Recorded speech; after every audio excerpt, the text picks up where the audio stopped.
আমি ঢাকা ইউনিভার্সিটিতে 1967 সনে যোগদান করি এবং অবসরে যায় 2003 সনে।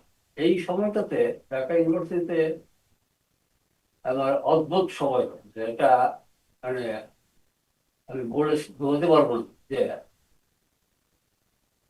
চাকরি জীবনে মানুষের কতটা ভালো থাকতে পারে। এটা আমার যে উপলব্ধি, এটা বোধহয় খুব অল্প সংখ্যক লোকের ভাগ্যেই হয়। ছাত্র ছাত্রীদের মধ্যে সাথেও আমার তার খুব ভালো সম্পর্ক ছিল। তাদের মা বাবাদের সঙ্গে আমার খুব ভালো সম্পর্ক ছিল। তারা জানতো যে আমি একজন ভালো টিচার, ফাঁকিবাজ টিচার না।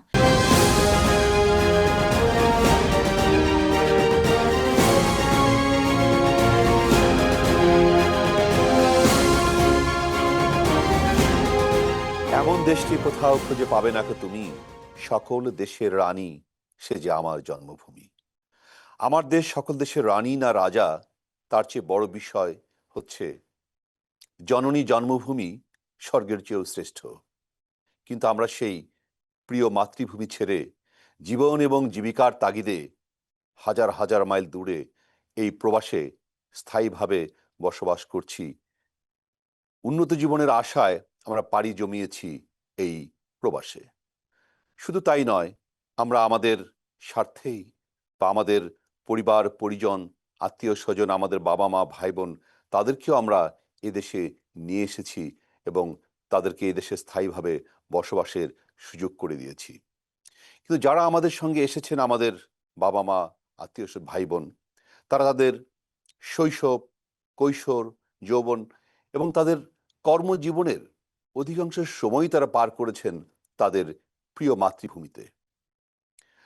আজকে আমরা সেটাই জানতে চাচ্ছি, তারা তাদের সেই শৈশব কৈশোর প্রিয় সময়গুলোকে পার করে তারা এই প্রবাসে অবস্থান করছেন, কেমন আছেন, তাদেরই যাপিত জীবনের গল্প নিয়ে আজকে আমরা মুখোমুখি হয়েছি আমাদের এই আরটিভি স্টুডিওতে। আসুন আমরা পরিচয় করিয়ে দিচ্ছি।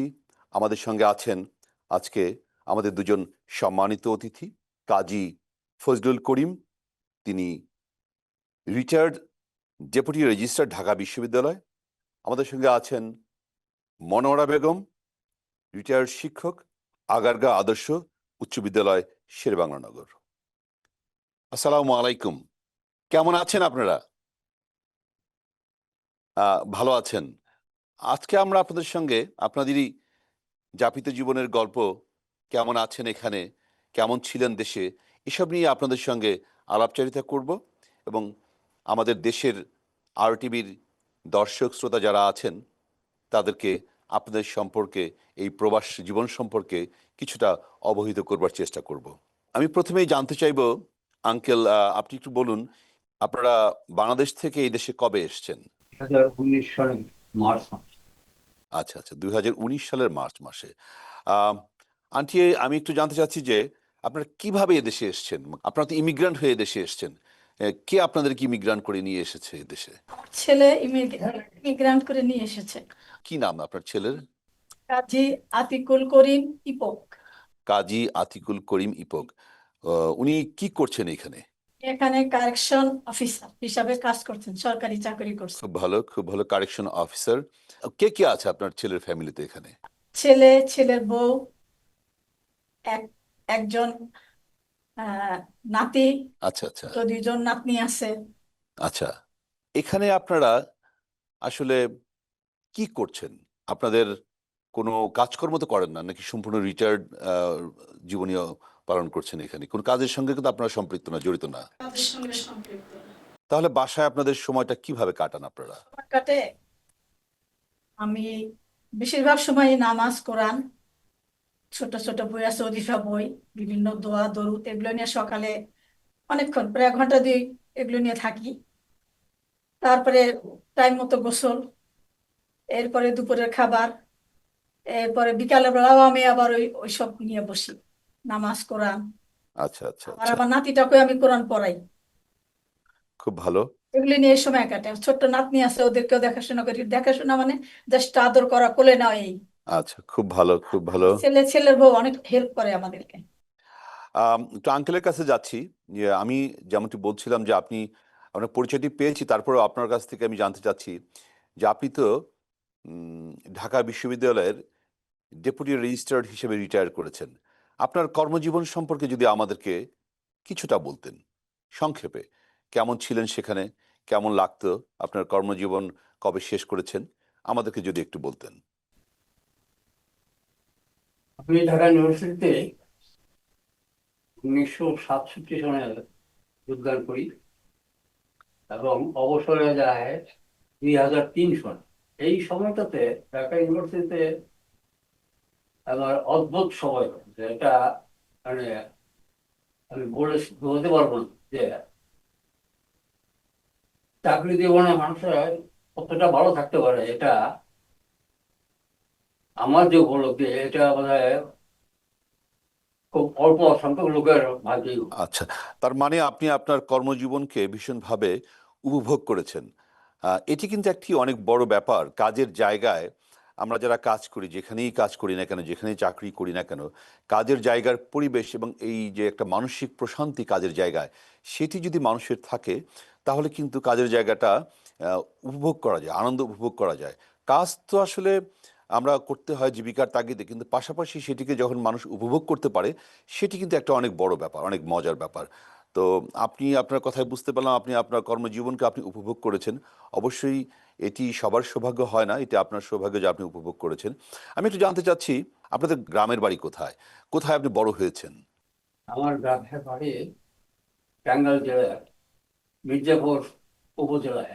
আচ্ছা আচ্ছা।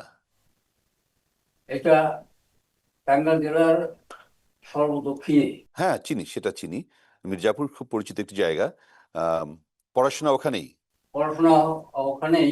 পড়াশোনার মধ্যেও আমার অবশ্যই অনেক ইয়ে আছে। তো যাই হোক, আপনি টাঙ্গাইলেই বড় হওয়া আর কি, মির্জাপুরে। তো রিটায়ার্ড করবার পরে আপনি এদেশে আসলেন। রিটায়ারমেন্টের পর থেকে অনেকটা সময় দেশেই ছিলেন, তারপর এখন এখানে আছেন।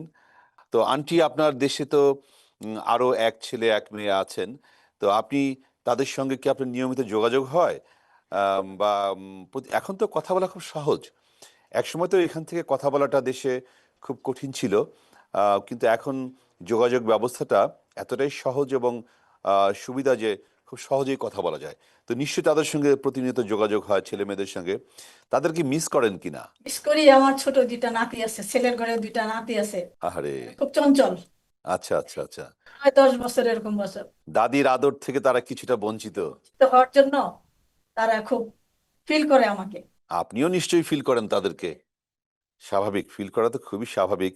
তো আমরা তো আঙ্কেলের সম্পর্কে জানলাম যে তিনি তার কর্মজীবনকে তিনি যথেষ্ট এনজয় করেছেন, আনন্দ উপভোগ করেছেন। তো আমি আপনার কাছ থেকে একটু জানতে চাই, আমরা তো জেনেছি যে আপনি আগারগা আদর্শ উচ্চ বিদ্যালয়ের শিক্ষক ছিলেন, আপনি রিটায়ার্ড শিক্ষক। তো আপনি আপনার কর্মজীবন সম্পর্কে কেমন শিক্ষকতা করেছেন, কেমন লেগেছে সেখানে? শিক্ষক একটি মহান পেশা, মানুষ গড়ার কারিগর, আপনি এমন একটা পেশায় নিয়োজিত ছিলেন। তো কেমন ছিল আপনার সেই কর্মজীবনটি, যদি আমাদেরকে একটু বলতেন। আমার কর্মজীবন খুবই সুন্দর ছিল, আমি সবার সঙ্গে খুব মিলেমিশে সব কাজ করেছি। ওখানে শিক্ষক যারা ছিল, ছেলে শিক্ষক, তারাও আমাকে খুব ভালোবাসতো, বড় বলে মান্য করতো। আবার আমার সহকর্মী যেসব মহিলা শিক্ষক ছিলেন, তারাও আমাকে খুব ভালো জানতো, বাহ। খুব ভালো পরিচয় ছিল। আর ছাত্র ছাত্রীদের মধ্যে সাথেও আমার তার খুব ভালো সম্পর্ক ছিল। তাদের মা বাবাদের সঙ্গে আমার খুব ভালো সম্পর্ক ছিল, তারা জানতো যে আমি একজন ভালো টিচার, ফাঁকিবাজ টিচার না। আর আমি যা পড়াবো, যা সুন্দর করে পড়াবো, সেটাই ছেলেমেয়েরা বাসা যে মা বাবাকে বলতো, এটাই পড়াবো, এটাই পড়বো, এটা টিচার এত সুন্দর করে পড়িয়ে দিছে। আপনি সাধারণত কোন সাবজেক্টের উপরে পড়াতেন? আপনি কি কি সাবজেক্ট সাধারণত আপনি পড়াতেন? রুটিন অনুযায়ী ক্লাস হতো, আমাদের শিশু শ্রেণী থেকে শুরু করে এসএসসি পর্যন্ত ছিল। আচ্ছা আচ্ছা আচ্ছা। রুটিন অনুযায়ী ক্লাস, যখন যে রুটিন আমাকে দিত সেটাই নিতাম, শুধু অঙ্ক বাদ। ইংলিশ অঙ্ক ছাড়া আপনি প্রায় সবগুলো সাবজেক্টই পড়াতেন? চাকরি ছেলে শিক্ষকরাই নিত বেশি। এছাড়া বাংলা, বাংলা সেকেন্ড পেপার, ইংরেজি, তারপর অন্য যে কোনো সাবজেক্ট, তারপরে 3, 4, 5 এসব ক্লাসের ইংরেজি আমি যেটা ক্লাস নিতাম, সেটা আমি বাসায় ভালো করে পড়ে এসে ক্লাসে উপস্থাপন করতাম। আমার পড়ার কোনো ভুল কোনো গার্জিয়ান ধরতে পারতো না, এবং আমি খুব সন্তুষ্ট ছিলাম গার্জিয়ানদের উপরে, বাচ্চাদের উপরে। বাচ্চারা আমাকে অনেক খুব ভালোবাসে। ভালো, খুব ভালো। সময়ের পরিবর্তনের সাথে সাথে খুব দুঃখ লাগে, আমরা এখন অনেক কিছুই শুনতে পাই, অনেক কিছুই দেখি মিডিয়া এবং বিভিন্ন নিউজে। আজকে শিক্ষকদেরকে ঠিক আগের সেই সম্মানের জায়গাটি বোধহয় কিছুটা কমে যাচ্ছে। এটি আমাদের জন্য খুবই হতাশার, খুব দুঃখের। তো আপনারা আপনাদের ছাত্র ছাত্রীদের কাছ থেকে কতটুকু সম্মান পেতেন, তারা আপনাদেরকে কিভাবে কতটুকু সম্মান দেখাতো, যদি আপনাদের অভিজ্ঞতা থেকে আম, আপনাদের সময়ের শিক্ষকতা আর এখন যেটুকু আমরা অনেক সময় শুনি দেখি, একটু যদি আপনি তুলনা করতেন যে কেমন ছিল আপনাদের শিক্ষকতা আর এখন যারা শিক্ষকতা করছেন, কোনো পার্থক্য খুঁজে পান কিনা? আমাদের সময় আমরা সবসময় চিন্তা করতাম কতটুকু ভালো করে পড়াতে পারবো, আজকে যা পড়ালাম কালকে কি তার চেয়েও ভালো করে পারবো, ওভাবে পারতাম। আর যারা মেধাবী ছাত্র ছাত্রী, তাদের মধ্যে আমরা খুঁজে খুঁজে বের করতাম কে কোন কাজটা বেশি ভালো করতে পারবে। কেউ হয়তো সুন্দর রিডিং পড়তে পারে, কেউ হয়তো খেলাধুলার দিকে ঝোঁক আছে, যখন খেলাধুলা হইতো তখনও দেখতাম, ওগুলো খেয়াল করতাম। এরপরেও যখন ক্লাস নিতাম, কোনো ছাত্র ছাত্রীকে আমি ক্লাসে কথা বলতে দিতাম না। অনেক টিচারই হয়তো হয়তো তখন বেত নিয়ে যাইতো, কিন্তু আমি কখনো বেত নিয়ে যাইনি। আমি শুধু আই কন্ট্যাক্ট করতাম, চোখ দিয়ে যে তাকাতাম, যে দুষ্টামি করতেছে ওতেই তারা বুঝে যায় ম্যাডাম কিন্তু রেগে গেছে, চুপ হয়ে যেত। আমার আমার খুব ভালো লাগতো। আমি ছাত্রছাত্রীদেরকে ভালো করে পড়াতাম, ভালো লাগতো, বাসা থেকে পড়ে আসতাম, নিজে সেগুলো গুছাই নিয়ে আসতাম। আর তাদের মারাও ভালোবাসতো। আমার আচ্ছা, স্কুলে যে আচ্ছা। ছেলে শিক্ষকরা ছিল তারাও আমাকে ভালোবাসতো। আমার সহকর্মী যারা ছিল, মহিলা শিক্ষক, তারাও ভালোবাসতো। আরেকটি বিষয় একটু জানতে চাই, আপনি তো শিক্ষক ছিলেন। এই যে এখন যে প্রতিটি স্কুলে, প্রতিটি জায়গায় প্রত্যেক ছাত্রছাত্রী যে কোচিং এর যে বিষয়টি, আপনাদের সময় কি এই কোচিং এর এই ব্যাপারগুলো কি এরকমভাবে এত ব্যাপকভাবে ছিল, বা আপনারাও এগুলোর সঙ্গে ছিলেন কিনা, যে ছাত্রছাত্রীরা কোচিং এর উপর নির্ভরশীল ছিল কিনা? তো আমাদের ছিল শিক্ষকরাই এই কোচিং গুলো বেশি করতো, এবং তারা ভালো করে পড়াইতো, এটুকু জানতাম, তারা আচ্ছা, সুন্দর আচ্ছা, করে আচ্ছা। পড়াইতো। যাই হোক। আর যারা এই যে একদম খুব গরিব, এই 4, 5, 3 এই পর্যন্ত যারা, তারা যদি পড়তে না পারতো, আমি তাদেরকে বলতাম যে দুপুরে খাওয়া দাওয়ার পরে 3টার দিকে আমার বাসায় আসবা, একদম গরিব যারা, আমি তোমাদের পড়াবো, কোনো টাকা পয়সা নেই। বাহ, খুবই ভালো। তা আমরা আশা করব এখনো যারা শিক্ষক আছেন, যারা শিক্ষকতার মতো মহান পেশায় আছেন, মেধাবী গরিব ছাত্রছাত্রী যারা আছেন, তাদেরকেও আন্টি যেমনটি বললেন, তিনি বিনা পয়সায় তাদেরকে এক্সট্রা হেল্প যেটি সেটি করতেন। আমাদেরও প্রত্যাশা থাকবে আমাদের শিক্ষক সমাজের প্রতি, যারা মেধাবী গরিব ছাত্র তাদের পাশে ঠিক এই আন্টির মতোই দাঁড়াবেন। আঙ্কেলের সঙ্গে একটু জানতে চাচ্ছি, দেশের আম, কোন বিষয়গুলোকে আসলে আপনি এখনো এই প্রবাসে বসে মিস করছেন?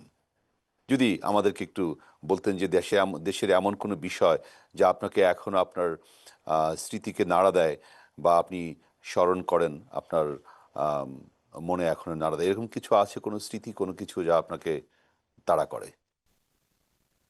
এটা এটা অবশ্য সবার ক্ষেত্রেই এরকম হয় যে ওই পরিণত বয়সে, অর্থাৎ বয়সের শেষের দিকে এসে ওই অতীত জীবনের স্মৃতিচারণ, এটা ইচ্ছা না হলেও আমার অটোমেটিক্যালি আসে। তো আমি যেমন ঢাকা ইউনিভার্সিটিতে আমার চাকরি জীবনটা আমি এনজয় করেছি, এখানে যে পরিবর্তনটা আমি বলবো, যে আমি প্রথম দিকে যে সমস্ত টিচারদেরকে আমি ওখানে পেয়েছি, ওনাদের আমি বলবো যে ওনাদের হাঁটা দেখলে বোঝা যেত এরা প্রফেসর, ওনাদের কথা শুনলে বোঝা যেত এরা প্রফেসর। তাদের যে এই মান ছিল, এটা পরবর্তী সময়ে ক্রমশ ডিটোরিয়েট করেছে। আচ্ছা, আচ্ছা। এটা আমার আচ্ছা, ব্যক্তিগত। তার মানে দেশের এই ব্যাপারগুলো আপনাকে এখনো আপনি আপনাকে নাড়া দেয়, কিংবা আপনি আহ, চেষ্টা করেন তুলনা করবার জন্য, যে আপনার সময়ে আপনারা যখন কর্মরত ছিলেন সেই সময়ের বিশ্ববিদ্যালয়ের পরিবেশ এবং এখনকার পরিবেশের সঙ্গে আপনি একটু মিল খোঁজার চেষ্টা করেন।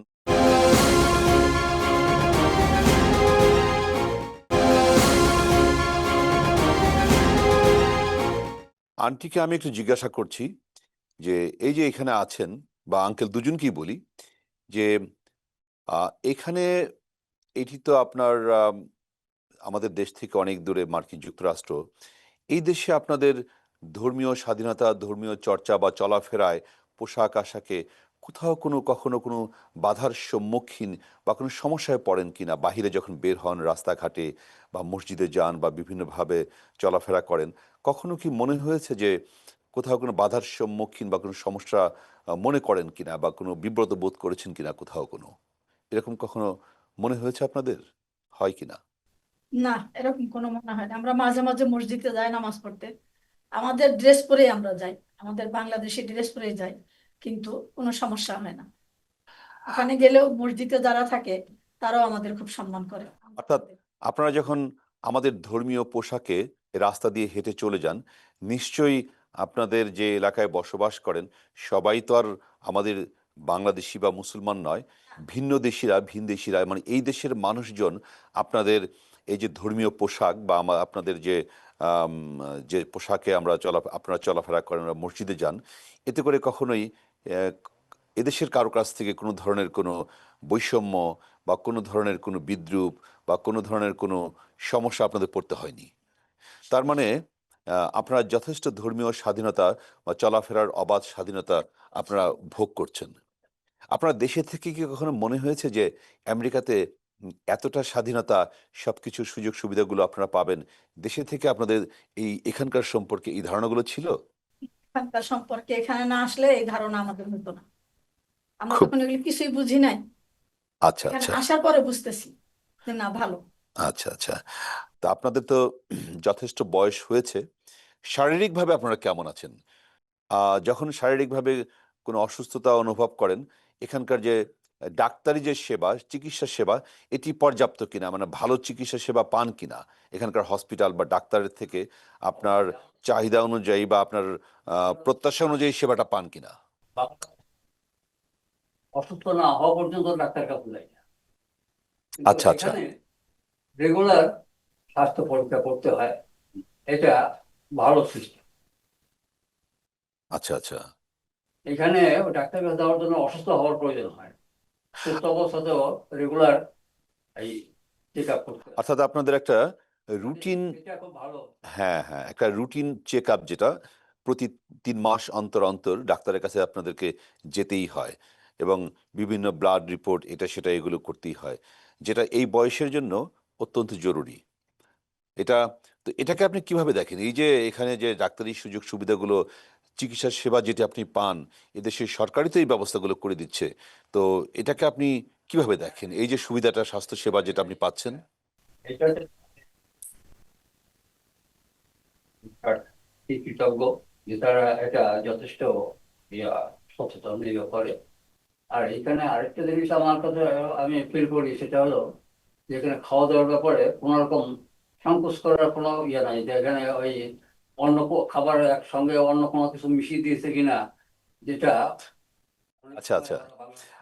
খাবার সম্পর্কে জিজ্ঞাসা করি, সেটি হলো যে অনেকেরই ধারণা থাকতে পারে যে এই প্রবাসে আমাদের দেশীয় খাবার পর্যাপ্ত পাওয়া যায় কিনা বা যখন যেটা মনে চায় দেশীয় খাবারের কোনো ঘাটতি আছে কিনা। আপনারা কি মনে করেন আপনাদের দৈনন্দিন যে খাবার আপনারা খান বা দেশে যে খাবার খেতেন, এখানে কি সেগুলোর কোনো ঘাটতি অনুভব করেন যে না, এই খাবারটা এখানে পাওয়া যায় না, এরকম কিছু আছে? নাকি না পর্যাপ্ত খাবার এখানে আম, বাংলাদেশি সুপার মার্কেটগুলো যা আছে যেখানে এটা পাওয়া যায় সবই কিনা? পাওয়া যায়। সবই পাওয়া যায়। অর্থাৎ আমি তো দেখি যে বাংলাদেশের বাজারে যতটা বড় ইলিশ না পাওয়া যায়, এখানকার বাজারে তার চেয়ে তো অনেক বড় ইলিশ পাওয়া কি পাও? শাকসবজি সবই পাওয়া যায়। অর্থাৎ খাবারের কোনো ঘাটতি কখনো আপনারা অনুভব করেন না। আন্টি তো আন্টি কি রান্না বাড়া করেন কিছু এখনো নাকি না? এই মাঝে মাঝে মাঝে মাঝে। তো বাসায় তো ছেলের বউ আছে। আচ্ছা, আচ্ছা। মাঝে সব সময় না। তো রান্না বাড়া করতে যে দেশীয় যে অনুভবটা, দেশের যে শাকসবজি মাছ মাংস সবই এখানে পাওয়া যায়। সবই পাওয়া যায়।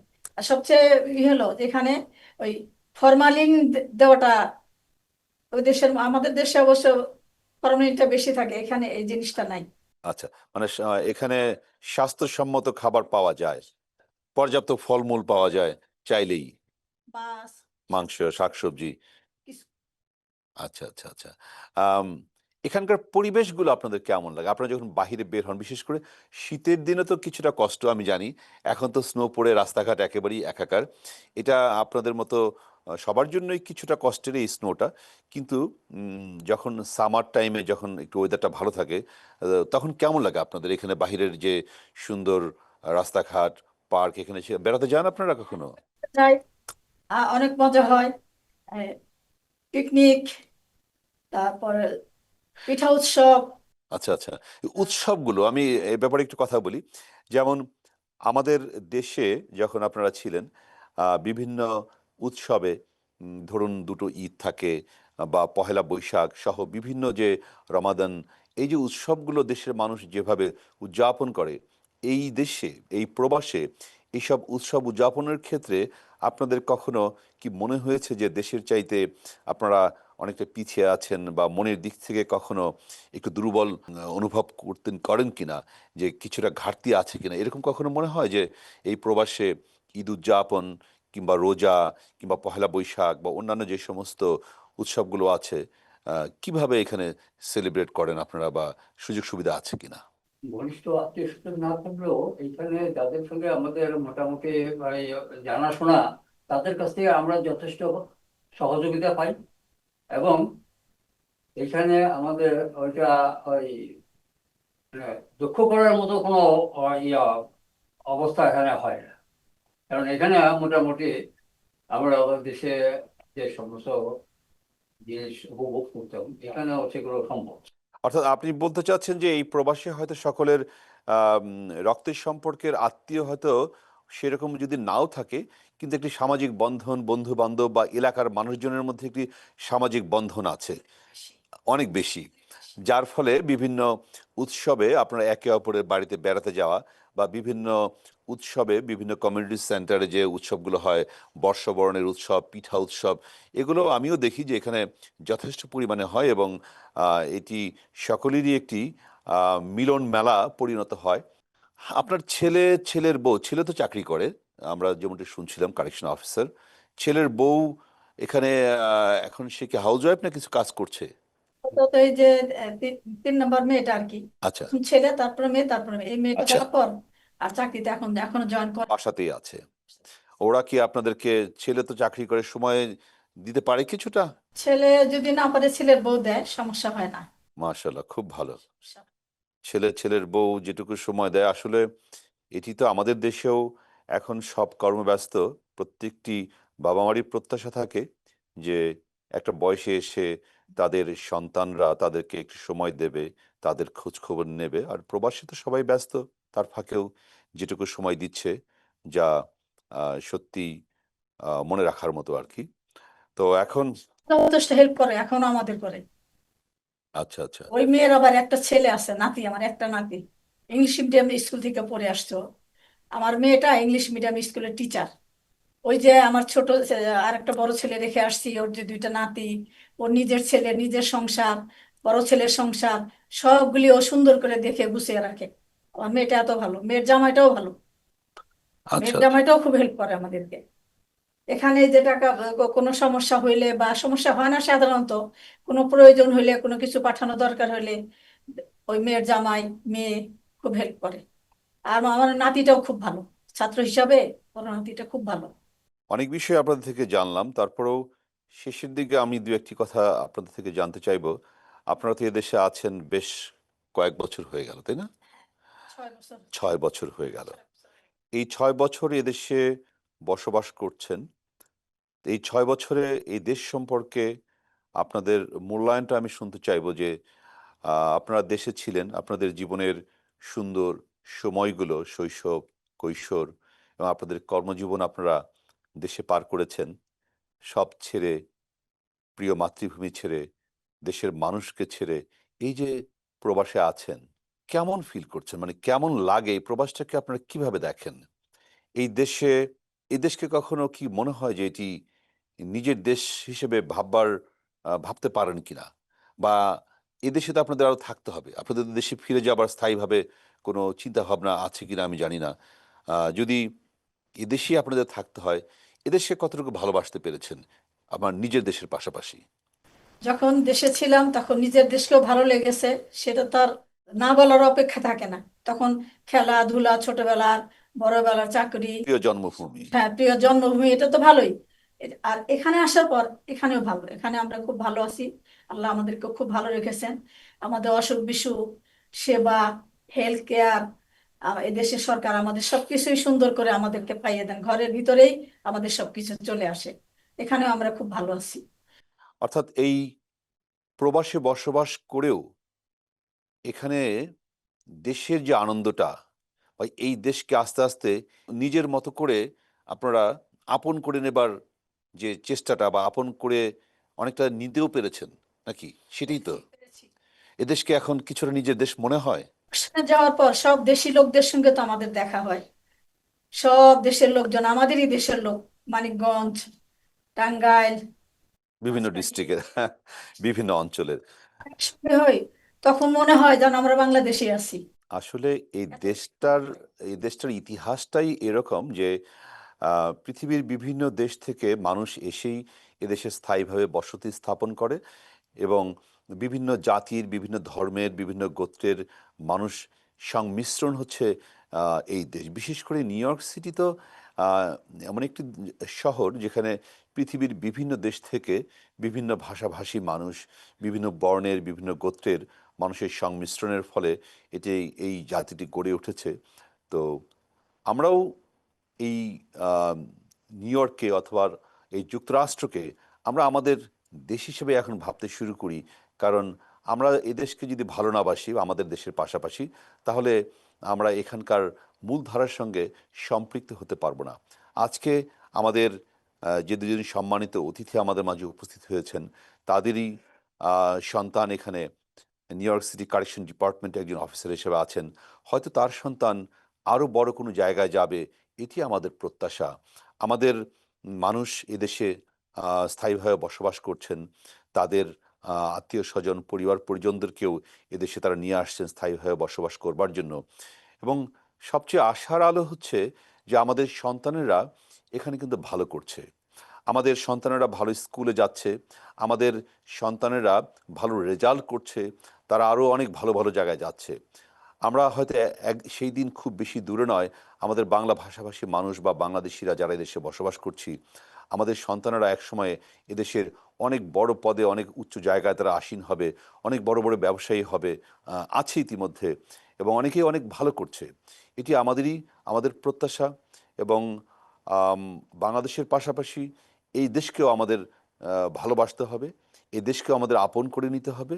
যেহেতু আমরা এদেশে স্থায়ীভাবে বসবাস করছি, আমাদের এদেশেই থাকতে হবে। তাই আম, এখানে প্রত্যেকটি মানুষ, বাংলা ভাষাভাষী যারা আছেন, তাদের প্রত্যেকের জন্যই আমার শুভকামনা থাকবে। আপনারা যারা বিশেষ করে আম, বয়োজ্যেষ্ঠ যারা আছেন, বাবা মা যারা এখানে আছেন, আত্মীয় স্বজন যারা আছেন, আমি চাইব প্রত্যেকেই তাদের জীবনের এই সময়গুলো এখানে তারা উপভোগ করবেন, তারা যেন তাদের সময়গুলো যেন আনন্দে কাটে। সবশেষ আঙ্কেলকে আমি জিজ্ঞাসা করব যে এই দেশ সম্পর্কে আপনার যদি কোনো মূল্যায়ন থেকে থাকে, যে সব কিছু মিলিয়ে কেমন আছেন বা কেমন লাগছে, বা আর ভবিষ্যৎ সম্পর্কে যদি কোনো মূল্যায়ন করেন। আমার ব্যক্তিগত ভাবে আমি যেটা বলতে চাই সেটা হলো যে এই বয়সে আমার তো আর চাওয়া পাওয়ার কিছু না। আমাকে হাসপাতালে তখন যে অবস্থায় রাখে আমি তাতে সন্তুষ্ট। এইখানে বরং পরিবেশের দিক থেকে এখানে আবহাওয়াটা বাংলাদেশের চেয়ে অনেকটা ভালো। কারণ এখানে ওই বাংলাদেশে যখন যে যে প্রধান গরম পড়ে, এখানে অতটা গরম কখনো ফিল হয় না। সবকিছু মিলিয়ে এখানে এখানে লোকজনরা এই আইনের প্রতি সবাই উদাসীন, যার ফলে গুড। এখানকার এই সামাজিক অবস্থাটা অনেকটা ভালো। তারপরে হয়তো কেউ বলতে পারে যে না, এখানেও তো ওই অনেক অপরাধ হয়। সেটা হয়তো সব সব সমাজেই আছে, তুলনামূলক ভাবে কতটা একটা সংখ্যার দিক থেকে। তা আমি এখানকার এই পরিবেশ সন্তুষ্ট। আচ্ছা, আচ্ছা, আচ্ছা, খুব ভালো। আঙ্কেল যেমনটি বলছিলেন যে এখানে মানুষ আইনের প্রতি শ্রদ্ধাশীল এবং সামাজিক ন্যায় বিচার এগুলো আছে। তো আন্টিকেও জিজ্ঞাসা করব, সবকিছু মিলিয়ে এদের সম্পর্কে আপনার যদি কোনো মূল্যায়ন থেকে থাকে, আহ, কেমন লাগছে সবকিছু মিলিয়েই আপনার এদের সম্পর্কে যদি সংক্ষেপে কিছু বলতেন। যেমন খাবার দাবারের কথা বলবেন, সেটা ভালো ভালো খাবার পাওয়া যায়। ডাক্তারি চিকিৎসা বলবেন, দেশে থাকতে তো আমরা ওরকম চিকিৎসা করতে পারি নাই, করি নাই। অসুস্থ হয়ে বিছানায় পড়ে গেলে তখন ডাক্তারের কাছে যেতাম, এখানে সেটা হয় না। এখানে প্রতি 3 মাস পর পর আমাদের ডাক্তারের কাছে যেতে হয়। বিভিন্ন রকমের টেস্ট, চিকিৎসা, এই যে চোখের চিকিৎসা, তারপরে আহ, সব সব রকম চিকিৎসা। কোনো হার্টের সমস্যা হলো, কোনো হাঁটু ভাঙলো, পা ভাঙলো, সেটার চিকিৎসা, মানে থেরাপি দেওয়া, এই যে সুযোগ সুবিধাগুলা, এই সুযোগ আচ্ছা, সুবিধাগুলো আচ্ছা, প্রচুর পাওয়া যায়, যে আচ্ছা, জিনিসটা আচ্ছা। আমরা বাংলাদেশে পাই নাই কিন্তু এখানে পাচ্ছি। এখানকার সুযোগ সুবিধাটা বেশি। আর আইনের প্রতি শ্রদ্ধাশীল, এই কথাটাও সত্যি। খুব ভালো। সবাই শ্রদ্ধাশীল। আচ্ছা, অবশ্যই। ঠিক আছে। আম, এদেশ, এদেশের সরকার, এদেশের মানুষ, আমরা প্রত্যেকেই আম, আইনের প্রতি প্রত্যেকেই শ্রদ্ধাশীল বিধায়ী আজকে এই জাতিটি অনেক উপরে উঠতে পেরেছে বা সারা পৃথিবীকে নেতৃত্ব দিচ্ছে। কারণ আইনের প্রতি অবশ্যই শ্রদ্ধাশীল, সামাজিক ন্যায় বিচার, আইন এগুলো এখানে যথেষ্টভাবে সবাই আমরা ফলো করি। আমরা যারা বাংলাদেশেও আইনের প্রতি শ্রদ্ধাশীল হয়তো আমরা থাকতাম না বা ছিলাম না, কিন্তু এই প্রবাসে এসে কিন্তু আমরা আইনের প্রতি যথেষ্ট শ্রদ্ধাশীল এবং এখানকার নিয়ম কানুনগুলো কিন্তু আমরা মানার চেষ্টা করি। এটি হয়তো পরিবেশ, এখানকার পরিবেশটি ঠিক এরকম যে আমরা বাধ্য হই বা আমরা অনুপ্রাণিত হই, আমরা নিজের থেকে, সে আমাদেরকে কেউ ফোর্স করতে হয় না, আমরা নিজের থেকেই কিন্তু এগুলো অনুসরণ করবার চেষ্টা করি। আমরা একেবারেই শেষ পর্যায়ে চলে এসেছি। আম, আমাদের দর্শক শ্রোতাদের উদ্দেশ্যে বলবো যে আমরা আমাদের এই যে অনুষ্ঠানটি, যেটি মাইলস অ্যান্ড মেমোরিজ, জীবনের গল্প, আমরা হয়তো আগামীতে আম, আরও কোনো অতিথির সঙ্গে তাদের জীবনের আম, বিভিন্ন দিক নিয়ে আমরা কথা বলবো। জীবনের যে ইঁদুর দৌড়ে আমরা হয়তো অনেক সময় ক্লান্ত হয়ে পড়ি, কিন্তু ফেলে আসা স্মৃতি আর আগামী দিনের স্বপ্নই আমাদের বাঁচিয়ে রাখে। আজকের মতো মাইলস অ্যান্ড মেমোরিজ এখানেই শেষ করছি। দেখা হবে আগামী পর্বে অন্য কোনো স্বপ্নজয়ের গল্প নিয়ে। ততক্ষণ ভালো থাকুন, সুস্থ থাকুন।